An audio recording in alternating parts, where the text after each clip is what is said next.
moment for me, space to myself, space to breathe. Yo, what's good, people? Des ROCKSTEADY, King of the Pit TV.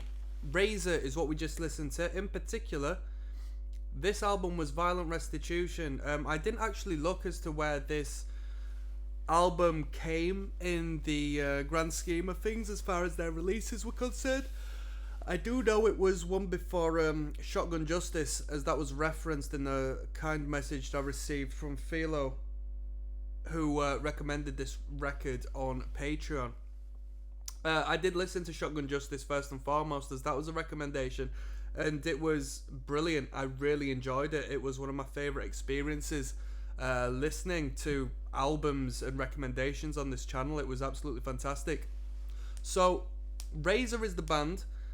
So far, Razor has pleased me a lot. This album was no different. Very consistent. Arguably a little more fluff ups than Shotgun Justice, but that's not to say it really detracted from the grand scheme of things. Very consistent record. There was no bad songs on this record. We had 15 songs. I mean, we had the bonus track, a 22-second bonus track, put out in track number 12.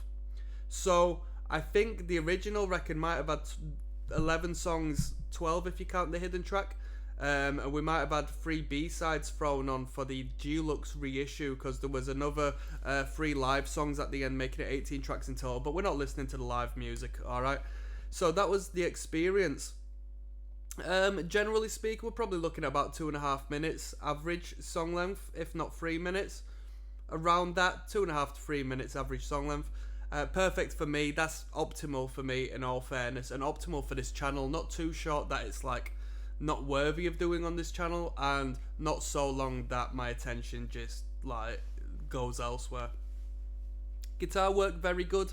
I didn't think too much to the guitar tone. I had a love-hate relationship with it. It didn't sound like, it sounded a bit electronified. It didn't sound like, you know, warm valve amps. And I don't know anything about gear, but I can just tell you that to me it didn't sound like quality amplification, or at least, you know, the engineering behind. So it sounded a bit too techy, bit too unorganic for me. But I'm not hating, that's just what it was. The drumming was good. What can I say about the drumming? It wasn't, you know, mind-blowing. It was fast and worked well with the, you know, with the guitar work. The guitar work and the drums just created this punk rock assault. Really, there was a lot of fantastic fills from the drums, but the thing was, you had to really pay attention to hear them, even though they were extra in your face. The tempo the band was going at, and the sort of blast in your face you were receiving as a whole from the audio experience, even though it wasn't like track on track and track and track, it was like relatively minimal instrumentation. It was like blasting through so fast that the drum fills were actually quite hard to pay attention to. But when I did pay attention, I was very impressed by the drum fills. Bass line, bro, I mean, you're not going to hear too much different with the bass line. Not much space for creativity with the bass line, to be honest with you, but I heard nothing wrong. Vocal-wise, pretty good.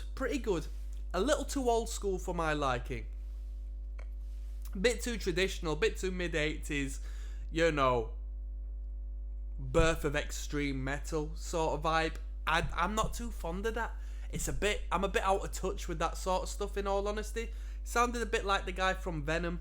But when he did these high falsetto vocals, they sounded unlike anything I've ever heard before, and I've got to give props to that.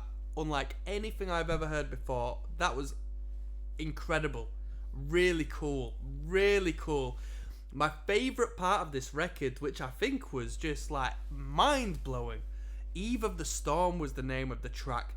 The high falsetto vocal at the start of that's the highlight of the record to me. That is the highlight of the record. The way it works in with the instrumental is absolutely obscene. It's incredible. Really good. Great record regardless. Nothing I didn't expect after hearing Shotgun Justice. Shotgun Justice was just getting punched in the face each and every track. More or less the same with this record. With that being said, I'm going to rate this record 0.5 less than Shotgun Justice. I don't remember what I rate Shotgun Justice, but I'll give this 0.5 less because it didn't compare to my first listen through to that.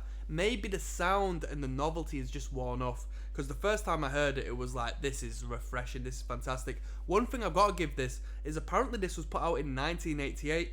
This was ahead of its time.